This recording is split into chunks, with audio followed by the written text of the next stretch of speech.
When natural disasters strike, there's only so much a person can do to be prepared. You can stock up on supplies and move to someplace safe, but a hurricane can still leave tremendous damage behind. However, sometimes even the darkest clouds have silver linings. When hurricanes pummel the coast, they can damage the shoreline, but they can also do something positive. When hurricanes churn up the water, they often cause lost artifacts to wash up on the shore. Check out what just some of these major storms, including 2017's Hurricane Irma, revealed to eager historians.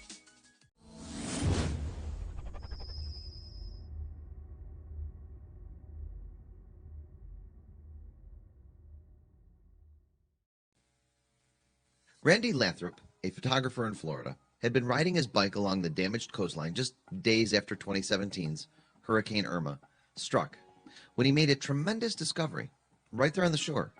He spotted a canoe, but he was fairly certain this wasn't any ordinary vessel.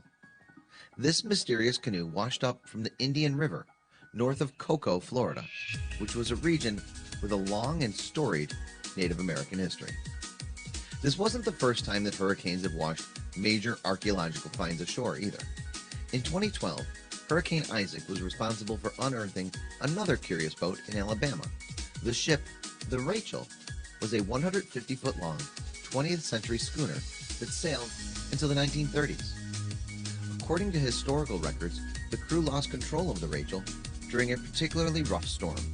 This led to chaos on the schooner, with the crew looting the boat and setting it on fire before abandoning ship. What really happened afterward, the world may never know.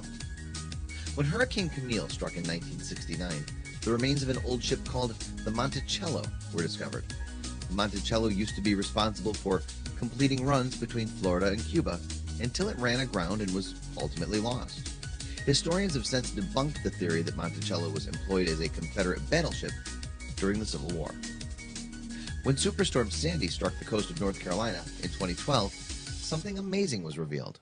Washed ashore were what little remained of the William H. Sumner, a three-masted schooner that had run aground in 1919 and had not been seen until the storm brought it to the surface. That was not the only bit of wreckage that Superstorm Sandy brought back to life either. In Brick, New Jersey, the storm churned up the remains of the Ayrshire, a Scottish brig that crashed onto a New Jersey sandbar in 1850. After Superstorm Sandy hit Fire Island, New York, another shipwreck appeared on the beaches of Davis Park. Sandy was a busy storm. When a wooden coal barge disappeared off the coast of New Jersey in 1936, no one ever expected to see it again. They had no idea that when they were completing shoreline repairs after Sandy, they would discover these ships' remains too. Another find that made its way back to shore after Sandy was the ship called Bessie White. Bessie was lost in the fog off Fire Island, New York in 1920, and what became of her, no one ever knew. That is, until this hurricane washed her ashore. While powerful hurricanes cause deadly destruction, they've also helped archaeologists and researchers solve some of the greatest mysteries of the sea. That makes for some consolation to otherwise destructive natural disasters.